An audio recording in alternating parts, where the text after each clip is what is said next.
For a group of mischievous high school seniors, staying after school was an ordinary occurrence. They were known as the Night Owls, notorious for finding adventure in the most unlikely places. On a gloomy Friday afternoon, as the last bell rang, signaling the start of the weekend, 5 members of the Night Owls decided to stay behind and explore the school's abandoned basement, a place said to be haunted by the spirits of long-deceased janitors. The school's name was Morningside High, an imposing building with a history as old as the town itself. Legend had it that the basement had been the site of a tragic accident decades ago, where 2 janitors lost their lives under mysterious circumstances.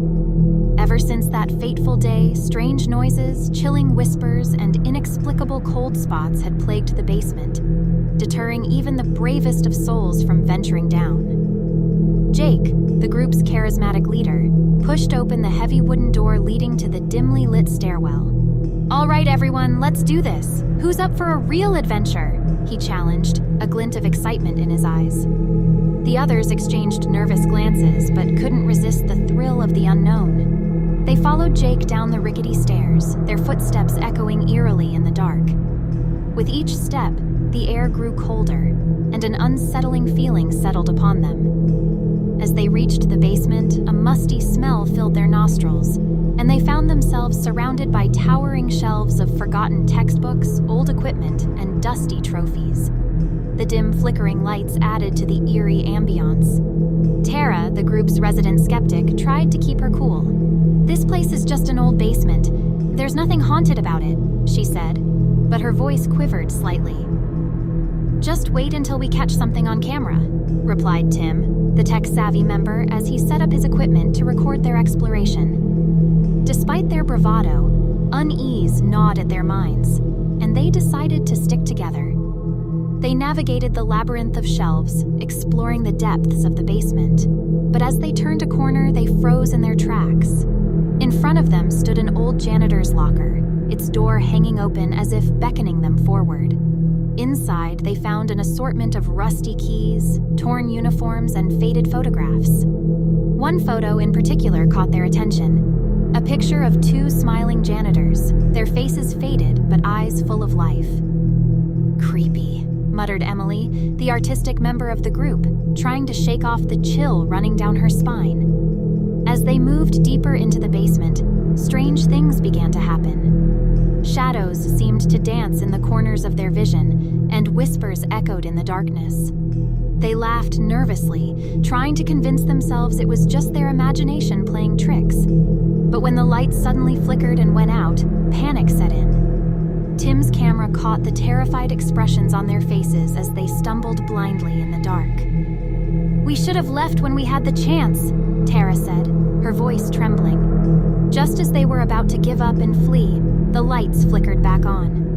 Relief washed over them, but it was short-lived as they saw a figure standing in front of them. The figure appeared to be one of the janitors from the old photograph, but its face was obscured by shadows.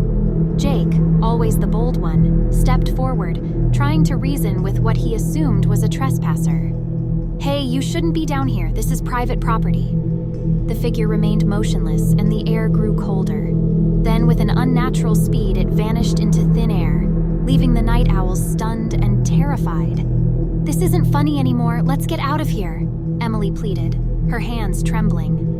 But their escape was not as simple as turning around and running back up the stairs. The once familiar basement seemed to have transformed into an ever-changing maze. The shelves shifted, the doorways led to dead ends, and their sense of direction was lost. Frantic and desperate, they pressed forward, searching for an exit. With each turn they took, the basement seemed to stretch endlessly, defying all logic. It was as if the spirits of the past were toying with them, determined to keep them trapped in the haunted depths. Time lost all meaning as they wandered, haunted by their own fears and the relentless whispers that taunted them. Every attempt to find their way out only led them deeper into the labyrinth. As the hours dragged on, their hope dwindled, and exhaustion set in. The Night Owls clung to one another, realizing that they might never escape the dark clutches of Morningside High's haunted basement. And And so, the legend of the night owls remained forever entwined with the chilling tale of the haunted school. A cautionary reminder to those who dared to stay after the final bell had tolled. The echoes of their panicked screams were swallowed by the darkness, becoming just another mystery. Staying after school was never my plan, but sometimes fate takes a sinister turn. I was a diligent student, always striving for perfection in my studies, which earned me the nickname Teacher's Pet. On that fateful day, I had stayed back to discuss my final grades with Mrs. Hawthorne, my strict and stern English teacher. As the last bell rang, my classmates hurriedly left the classroom, leaving me alone with Mrs. Hawthorne. She peered at me through her thick glasses, her scrutinizing gaze making me uneasy. "Emma, you've done well this semester, but I must say you're still lacking that spark of creativity in your writing," she remarked with an air of disappointment. My heart sank, but I nodded and promised to work harder. Mrs. Hawthorne gave me a small smile and reminded me to lock up the classroom before leaving. As I gathered my belongings, the school began to grow eerily silent. Outside, the sky darkened, and rain started to tap against the windows. I hurriedly tidied up the classroom and locked the door behind me. As I made my way through the empty halls, a sense of unease washed over me. The school, usually bustling with life, now felt like a desolate and forgotten place. My footsteps echoed through the corridors, creating an eerie soundtrack to my loneliness. I tried to shake off the unease, reminding myself that it was just my imagination playing tricks. However, the longer I stayed, the more the darkness seemed to seep into every corner. As I passed the old music room, the distant sound of a piano filled the air. I froze, unsure if I had imagined it. But then the music grew louder, an eerie melody echoing through the empty hallways. It was hauntingly beautiful, yet something about it sent a chill down my spine. Curiosity overcame my fear, and I followed the sound to its source. The music led me to the forgotten auditorium at the far end of the school. Its grand doors creaked open as if beckoning me inside. Hesitant but drawn in, I stepped into the dimly lit room. To my astonishment, the stage was set for a performance. The curtains swayed gently, and the old piano in the corner played on its own, its keys moving as if guided by an invisible hand. Mesmerized, I watched as the ethereal music filled the room. Suddenly, a haunting voice joined the melody, singing lyrics I had never heard before.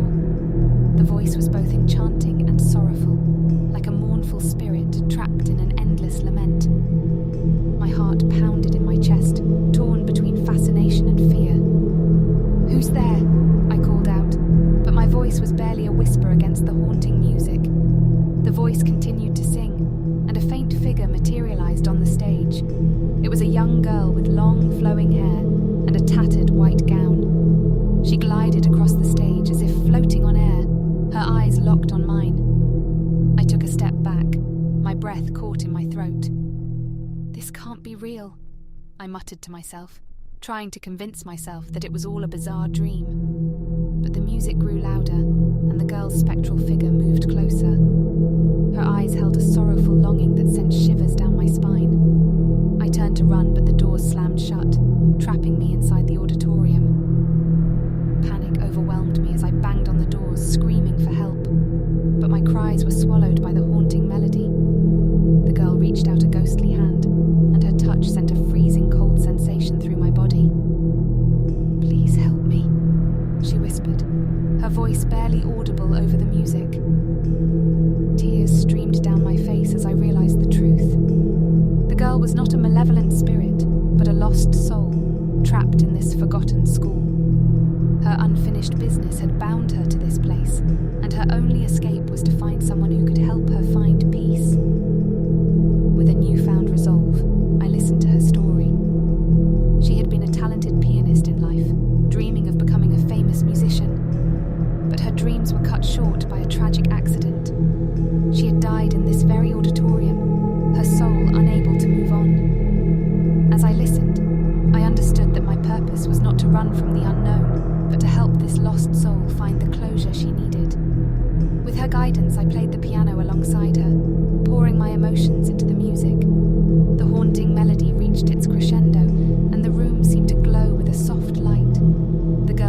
spectral form wavered, and a serene smile crossed her face. She had found solace in the music, and with that, she disappeared into the ether, leaving behind a sense of peace. The doors of the auditorium opened, and I stepped outside, the haunting music now replaced by a gentle rain outside. The school, once desolate and forgotten, now felt alive with the energy of the lost soul finally at rest. As I left the school that night, I knew that I would never forget the encounter with the ghostly pianist. It was a reminder that sometimes facing the unknown could lead to unexpected resolutions, and that some mysteries are meant to be solved not with logic, but with the heart. And so, as I walked into the night, I carried with me the memory of the forgotten school and the haunting melody that would forever linger in my mind.